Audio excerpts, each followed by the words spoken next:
Okay, hello my beautiful angels. Welcome back to Happy Angel Reading. For today video, napakaganda at napakalalim ng ating pag-uusapan gamit ang ating two-card preposition setup.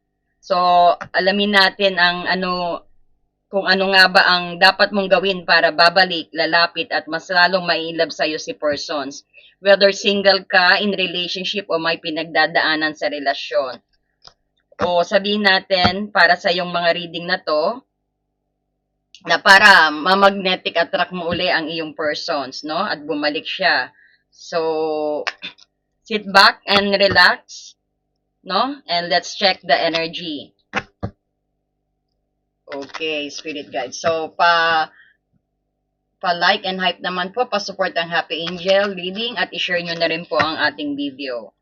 No? So, you've seen this video, ibig sabihin, may mensahe ka rito at ito yung dapat mong gawin, no? But remember, you have your own free will dito. So, titignan natin ang current energy ng persons mo rin. At syempre, ang obstacle at distance, at syempre, dapat mong gawin, ang pinakapangatlo, at syempre, yung dapat mong i-avoid, at ang pinaka-outcome o reactions na magiging reactions niya kapag ginawa mo to. And then, ang pang-anim, ang final outcome. No? Ayan. So, take a deep breath po while I'm shuffling the card and positioning the card. Marami pong salamat sa inyong patuloy na pagsubaybay, no, sa ating channel, sa ating mga video po, no.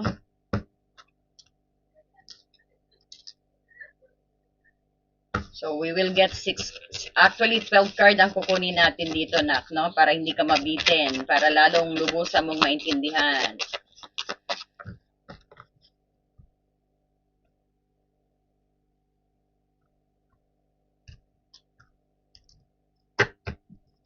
Okay. So, ready na po kayo, no? So, inhale peace and exhale stress. Okay? Inhale, exhale po.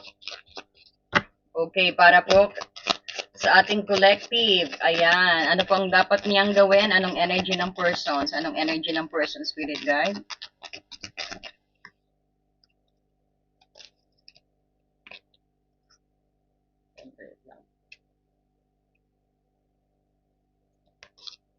Or shuffles? Ano pong energy ng persons?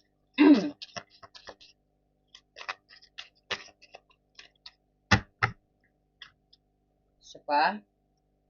Napabala at sa maigi. Kasi very to magandang spread po ito, no? So, kuha tayo ng 12 dito. Anong energy ng person, spirit guide? Five of Swords, no? Win at all costs.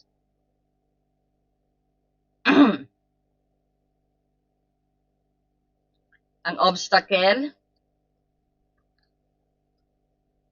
devil, no? Obstacle niya. At syempre, ang dapat mong gawin, no? Ang Four of Swords.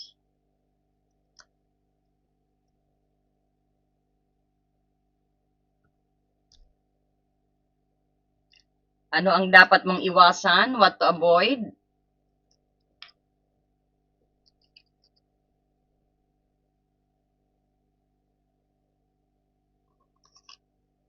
Ito ang dalawang importante, no? What to avoid. Para mas lalong effective. Siyempre, ang person's reactions mo. Magician. Final outcome ninyo. Six of Pentacles. So, we will clarify din. Dagdag pa tayo.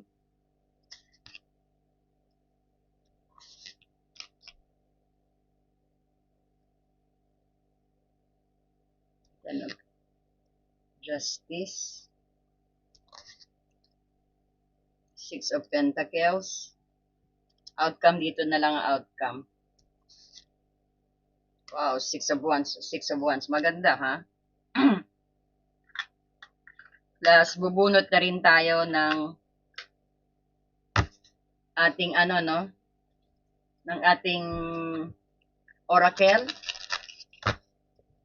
para mas lalo nyo lubusang maintindihan kung anong dapat ninyong gawin.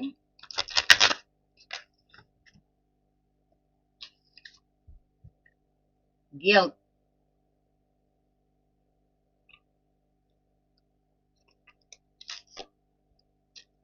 Universe. Wow, talagang universe is guiding you through this journey, no?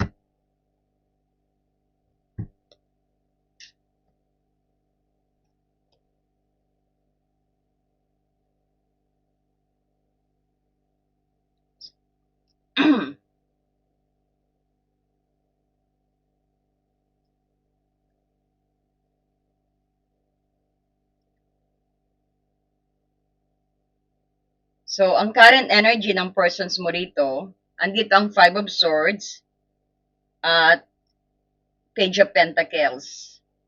So, ang Five of Swords is nagpapakita ng ego or sabihin natin win at all costs, no? Andito rin yung panlalamig o kagustuhang manalo. Either sa argumento, yan ang energy ng persons mo. Samantalang ang Page of Pentacles naman, kumbaga ito yung patagong pagmamasid at kagustuhang magpadala ng maliit na gesture sa iyo o mensahe, no? So, ito ang laban ng pride at sabihin natin at inganyo and curiosity rin. So,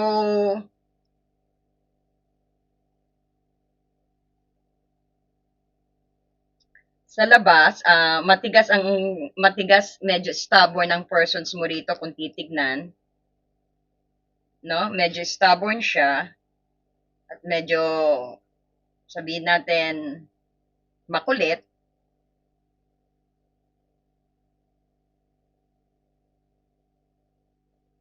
At saka yung parang matigas ang kilos ni persons, pero sa ilalim na yan, hindi ka pa rin niya lubos na matalikuran dito, no? Kasi he's still spying, he's still making one to move some gestures sa rito. So, halimbawa, no, nung huling usap ninyo, nagkaroon kayo ng sagutan o biglang nagkamalamigan kayo, no?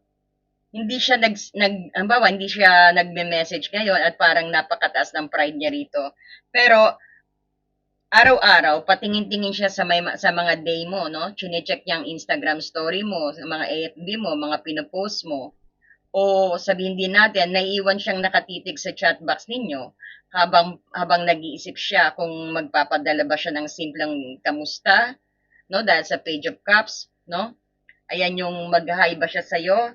So, nakapokus siya, binabalikan niya yung dati ninyong mga pinag-usapan, no? So, yan ang energy ng persons mo. So,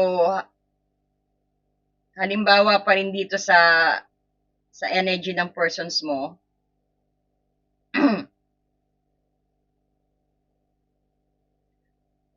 parang nung last na usap ninyo, nagkaroon kayo ng sagutan o biglaang nagkamalamigan din kayo siguro. Kumbaga, hindi siya nagsisend ng message ngayon at parang napakataas ng pride niya. Pero araw-araw, patingin-tingin siya sa iyong mga no, sa iyong mga day. Chine-check ang lahat. Pero nag-iisip siya kung paano ka talaga ma-approach din, kung paano kanya actually aanuhin, no? Muling susuyuin.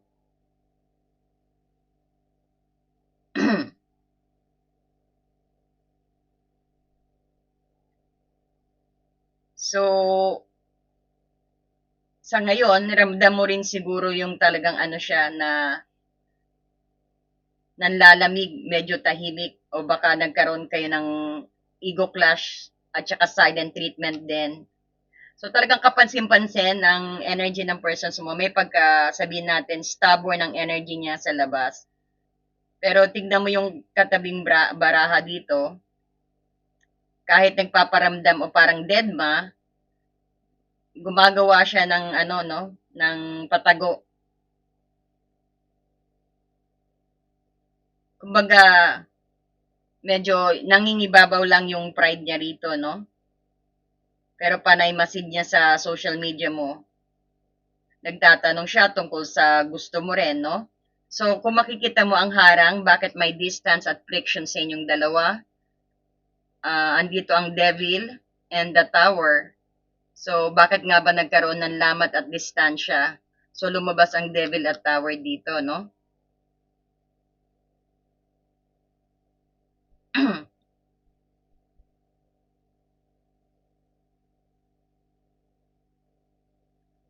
Kung mapapansin mo, this is obsession and this is parang inevitable na problema. This is parang resisting changes din. Or sabihin natin na dapat na talagang may nag-crumble sa inyo, no? So, kung makikita mo dito, ang tower, ito yung sumisimbolo ng parang biglaang pagsabog o pagkasira ng ugnayan ninyo.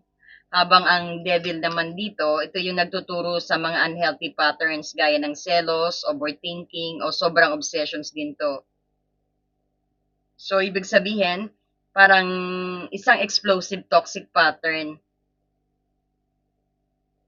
It's either natatakot si persons ngayon dahil nung nag-collapse ang inyong sitwasyon, no? So, naramdaman niyang nawalan siya ng control sa sarili niyang emotion din. So, ito yung sitwasyon na bigla na lang kayong parang nagkakasigawan o nagkahiwalayan ng hindi inaasahan, no? Bakit nangyari? Kumbaga kasi may naipon na parang selos pala, no? Sobrang pag-control din o unhealthy addiction sa isa't isa, yung parang codependency rin. Baka may mga bisyo kayo na extreme, ayan yung nakikita natin dito sa devil energy. Halimbawa, huling away ninyo, napuno siya kasi naging masyadong suffocating ang eksena. Kaya nag-collapse ang communications ninyong dalawa. No? Na-suffocate siya. O sabihin natin, medyo takot siyang mag-compromise o parang hindi siya ready sa confrontations din. Tapos gayong binungangaan mo. No? Tanong ka ng tanong. No? Parang ganon. Nag-clash ang mundo niya. Biglang sumabog. Kaya dyan nagkasira ang inyong ugnayan, no? So kung makikita mo, ito ang importante, ang dapat mong gawin. Ang Four of Swords ay ito yung nag-aatas na parang sabihin magpahinga muna at mag-post ka rin. No? Dahil sa gulo na nangyari rito sa pangalawa, nakita natin talagang nakakapagong ang sitwasyon ninyo sa pangalawa, no? Yung biglang nagkakasigawan kayo, nagkahiwalayan ng hindi inaasahan, walang pagbabago pa ulit-ulit na nangyayari sa inyo, no? At saka yung mga pride niyo matataas sa tower yan, no? Yung mga unhealthy pride ang naging dahilan din. Kaya dapat mo magpahinga. Ito ang dapat mong gawin. No, magpahinga daw muna as you could see, no? Ito yung mga four swords na yan ang tumurok. Andyan din yung betrayal din siguro, no?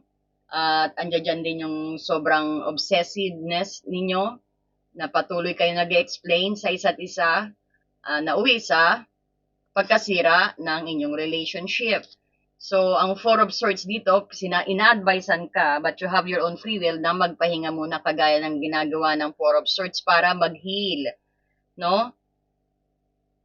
Sa pagpapahinga, dyan ka makakapag-isip ng maayos.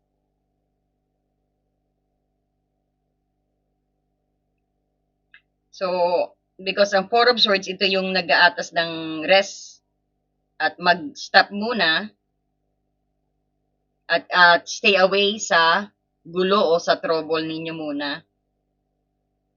Habang ang Ten of Pentacles mo rito, ito yung pagpapatag sa sariling buhay, pamilya at pananalapi. So while you're resting, try to go with the persons na sinusuportahan ka, no? Para hindi masakit, at least pinagpo-focus ka rin na sa iyong group of friends na tingin mong sumusuporta at nagbibigay ng mga advice sa'yo, no? So, ibig sabihin, ang strategy na dapat mong gawin dito, ang strategic silence at high value abundance, yan ang pinaka-weapon mo.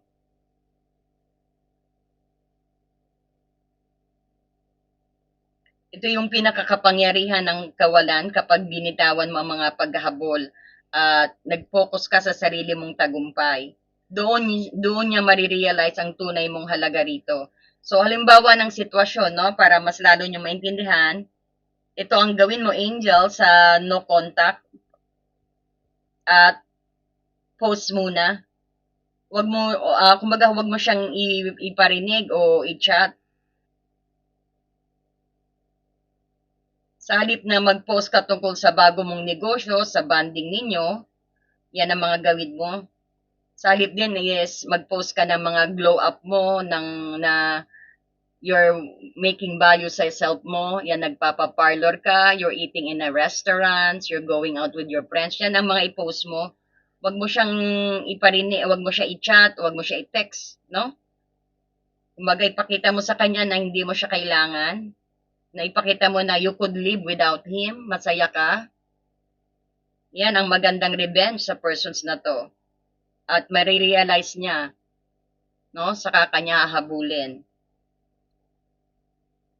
Basta wag mo siyang i-ring o wag mo siya i-text, wag kang gumamit ng ibang account para connectahin siya, no? Stop that. Maraming client na gumagawa niyan.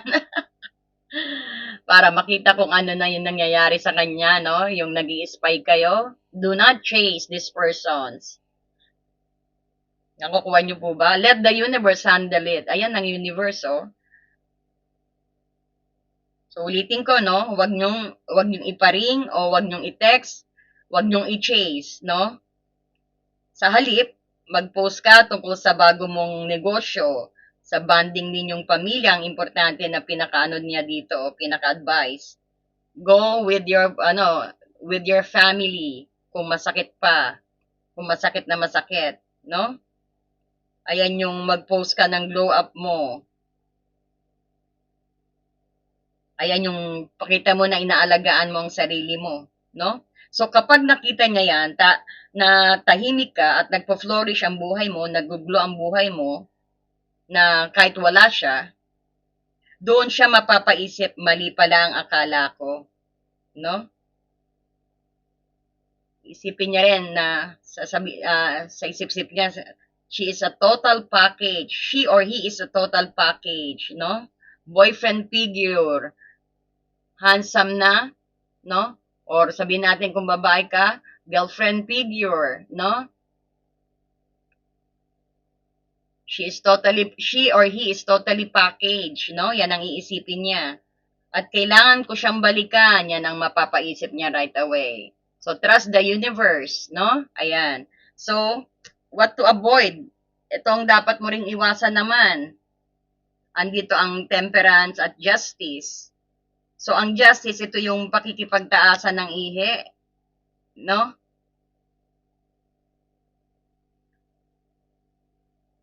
Ito yung paghahanap ng sino ang tama at mali.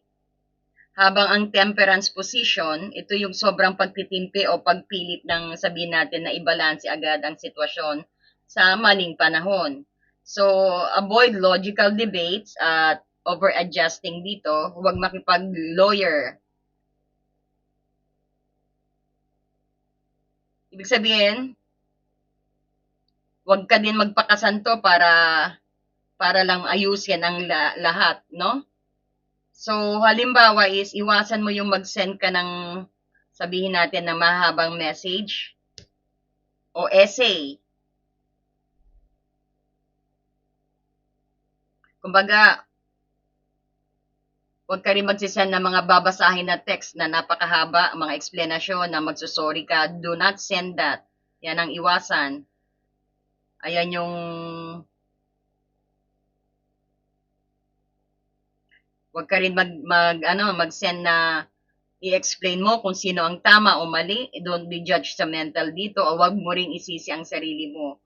No? Huwag mo ring subukang maging sobrang maunawain din, no? Na parang kinakain mo ng sarili mong dignidad para lang magkaayos kayong dalawa, no? Siguro pag nag-away kayo, ganyan ang lagi mong ginagawa. So ngayon, dapat mo nang iwasan yan. Try to be temperance dito, no? And patience. Hayaan mong kusa at natural na dumaloy ang energy because the universe is handling your connections with these persons also. You look at the oracle card, no? The universe is guiding you to that special persons. Allow everything to take its natural course. So allow it, no? Allow it. You don't need to make any more actions for the meantime. So, ang persons ng reactions, ang magiging reactions ng persons mo, ito yung magandang sagot niya sa'yo. Makikita mo, andito ang magician with equip siya sa mga tools dito, no? Ito yung nagpapakita ng paggamit ng mga diskarte. Gagamitin niya lahat yan. Ang pati mga experience niya, mga resources niya. Yan ang magiging reactions ng persons mo. At andyan din yung sabihin natin, yung talagang pipilitin niya, gagawa siya ng paraan para magkita kayo. Ang baba, may style pang magician, medyo maloko ang magicians, no? Kunyari, utusan niya kaibigan niya, o ano, kunyari, kakain tayo pero hindi mo alam, nakasama ka pala, bigla, no? Imbitahin mo siya. Yung parang ganun mga style na strategy ng magician, magician move. No? Yan ang magiging response niya. Marami pang bagay. Pero yung since the magicians lumabas dito, ibig sabihin, talagang malupit na diskarte at action. Habang ang Six of Pentacles mo naman dito, ito yung pagbibigay ng patas na oras at attention at effort din, no? So, ang ship of power dito, dahil nag-step back ka, no? Dahil nag-silent ka, hindi mo siya chinase, no? Dahil nga yan sa advice, na nagpahinga ka muna, hindi ka nagtatanong, no? Hindi ka naghahanap ng kwento about sa kanya. Talagang you leave your trust and faith sa universe din, sa iyong mga spirit guide. Nakita mo naman, Six of Pentacles. Yan that makes the relationship balance. Parehas kayong naging balance dito. Nagkaroon kayo ng healing na dalawa. Nagpahinga kayo, no? Kahit siya makulit. Pero ikaw nagpahinga ka, no? Because you want something peace on yourself. So, yung nakita natin din sa lahat ng gagawin mo, sa pag ginawa mo yan, ito yung magiging reactions niya na talagang magkakaroon siya ng effort para magkabalikan uli kayo. So, dyan the time na magbe-break ang silent niya, no? Mauuna siya. Dahil nga nag-step back ka rin, mararamdaman niya na ang kawalan mo rito. Bigla siya mag-inspire na gumawa ng paraan sa'yo, no? At magsisend yan ng mga chat gaya ng pwede ba tayong mag-usap o magpadala ng tulong, ayan yung regalo, no? Magiging a little bit generous siya. Yayain ka niya sa paboritong restaurant na kinakainan ninyo, no? Ito yung mula sa dating malamig siya na mismong mag-effort para maging balanse kayong dalawa, no? Para uling magkaroon ulit kayo ng magandang start, ng new beginning. At magkaroon uli ng parang ugnayan na very harmonized ugnayan because natuto na kayo at winaglit nyo na ang inyong pag-aaway, ang inyong nakaraan. Nawala na rin ang inyong guilt, kagaya sinasabi ng ating oracle dyan. No? So, makikita mo naman ang final outcome nyo. No? Andito ang Queen of Pentacles at Six of Wands. So, ang Queen of Pentacles actually, ito yung sabihin natin kumakatawan sa isang taong grounded. O sabihin natin high value at secure. Habang ang Six of Wands ay ito yung card ng victory, tagumpay at sabihin natin pampublikong pagkakilala. So, ma-expect mo na magiging lalo siyang proud sa'yo. No? So, andito yung respect at attraction, ang pinaka-outcome ninyo.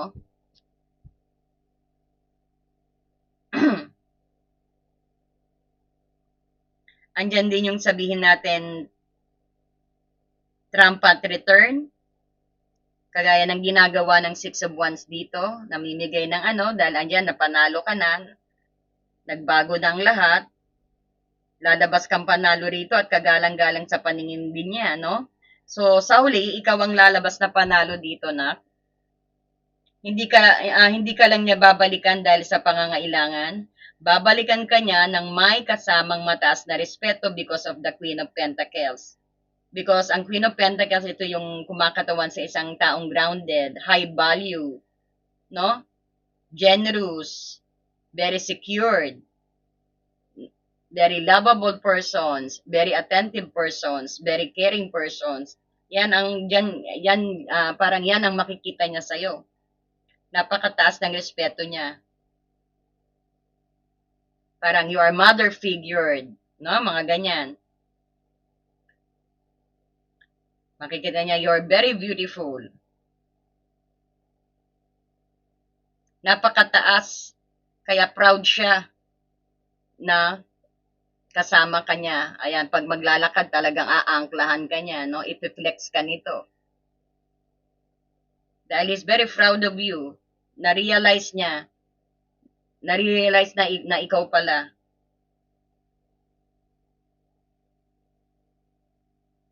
Nakikita niya, gusto niya rin yung pagiging may sarili kang buhay, yung pagiging independent mo. Kumbaga, nakikita niya na karapat dapat ka sa kanya. Nakikita niya na karapat dapat ka rin ipagmalaki dito, no? Hindi lang sa espasyo niya, but sa buong mundo. Very proud siya. So, flex yan ng flex about you, no? Makikita mo sa susunod na post niya when everything's, no, ang inyong final outcome. So, nakikita mo, meron din tayo ditong, no, oracle.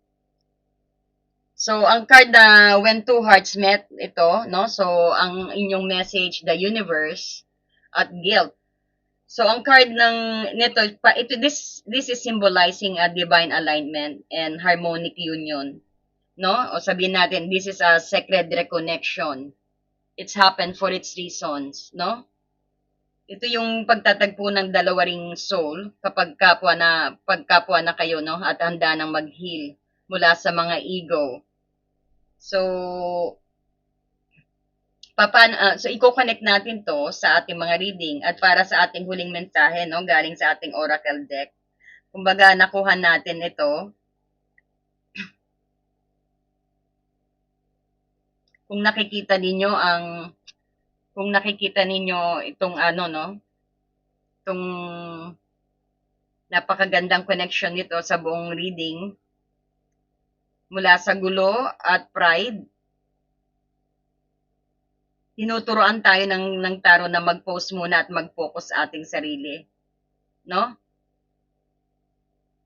So kumbaga sinasabi rin ng tarot na sinasabi ng oracle card, ang tunay na pagtatagpo ng dalawang puso ay nangyayari lamang kapag pareho na kayo nasa tamang frequency, no? Kapag binitawan mo ang galit at pinalitan mo ng self-love, doon mangyayari ang totoong reconnections ninyong dalawa. So, andito rin yung sinasabi nating mas lalo pa kayong maunawaan, no? Itong sabihin nating hinahandle na ng universe ang lahat, no? So wala kang dapat ipag-alala, basta i-ano mo lang, pagtibayan mo lang ang iyong pagki-keep silent dito. Hindi mo kailangan siya i-chase kasi the more na i-chase mo siya, lumalapit ka, lumalapit ka, lumalayo siya, di ba? Kinukulit mo siya. Bawa, ito siya. Paglapit ka, chase ng chase, hanap ng hanap sa kanya, text ng text. Ayan. Tignan mo, pag push ka rito, lumalayo siya. Nakukuha mo?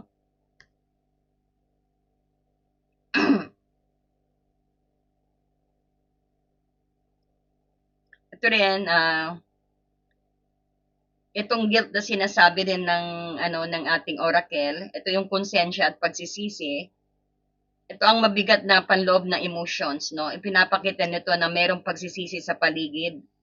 Maaring si persons ay kumbaga kinakain siya ng konsensya at nagiging asal niya noong nag-collapse ang relasyon is tower, no? O kaya naman ikaw ay nagsisisi o sinisisi ang sarili kung bakit lumayo rin si persons. So, ang universe naman, divine timing at mas malaking plano ang dapat. Kumbaga, ito yung sabihin natin, ito yung paalala na may mas mataas na kapangyarihan at pagpapatakbo ang lahat. Sinasabi nito na nangyayari pag post at paglayo ay hindi parusa, kundi ito ay divine interventions para i-align kayo sa mas magandang buhay ninyo, no? Halimbawa ninyo, nang huling away ninyo, nagbitaw siya ng masakit na salita o kaya naman ito yung nagmabilis ka naman mag-react. Pagkatapos noon nagkaroon ng matinding guilt, si persons ay parang nahihiyang mag-reach out ngayon. Kasi alam niyang nagkamali siya, kaya nagtatago siya sa likod ng pride niya. So ikaw naman is syempre naiwan sa isip mo ang kung ano ba ang nagawa kong mali, no? So kung makikita mo rito, ang ang guilt at universe para sa ating oracle na i-connect natin sa pangatlo, ang message din sa'yo na parang very powerful ito. Tignan ninyo kung paano kung paano nagwo-work ang universe at sa inyong sitwasyon dito. Kumbaga nagsimula kayo sa hidwaan, kumbaga at sa mga pasabog na emotions ninyo, dito pumasok ang guilt, no? Kumbaga sinasabi sa atin na ang dahilan kung bakit may distansya pa sa ngayon at dahil kinakain si person ng sarili niyang konsensya. So nahihiya siyang lumapit sa iyo at para siya yung para sa iyo naman, kumbaga sinasabi ng barahan na pakawalan mo na ang pagsisisi sa sarili mo. Huwag mong isipin ng kasalanan mo kung bakit naging malamig ang sitwasyon dito, no? Dahil dito pumasok ang ating ikalawang card ng universe. Sinabi ng universe sa'yo na, halimbawa, no? Trust the plan, no? Ang nangyayaring pag-post at pagpili mo sa sarili mo, hindi aksidente yan. Ito ay tinadhana ng universe para turuan si persons mo na ma-realize niya ang tunay mong halaga rito. So kapag binitawan mo ang guilt nito, kapag tinigilan mo ito, at pinalitan mo ng tiwala sa universe, ang universe mismo ang gagawa ng paraan para may ways ang universe para kayo pagbalikin, para kayo ma-attract uli sa isa't isa, no? Basta convince the universe na itinatras mo siya. At mismong kapalaran ang mag-uudyok sa magicians niya na kumilos para bumawi sa iyo at magkaroon kayo uli ng isang matagumpay na reconnections ng Six of Wands dito. Ito pala, Six of Wands. So, release the guilt and let the universe work its magic for you. Nakukuha mo, iyan ang sitwasyon mo. Ito ang dapat mong gawin para mas lalong umunlad ang inyong relationship, para makonect kayo, no? Sometimes it will not take so easy, no? Hindi yung mga ilang buwan lang. Sometimes naman napakabilis. No, kapag nag-work pag talagang sinunod nyo rin ito, napakabilis, mga how many days magpaparamdam na sa iyo ya. Mangungulit na. Pero some naman sa maraming tao na karmic na dapat ituwid ang mga mali dati, no? It will take many years. So wag kayong no, if you really love these persons, no? Talagang matagal na pag-aantay din. Pero nakakatakot din sometimes sa mahabang panahon na mag-aantay kayo sa persons na yan, ginagawa nyo ang self-healing, self-love, ang pananahimik, hindi mo siya kinokontak. Baka that's the time naman na makamit ka na rin ng iba na ihahatid sa iyo ng universe, no?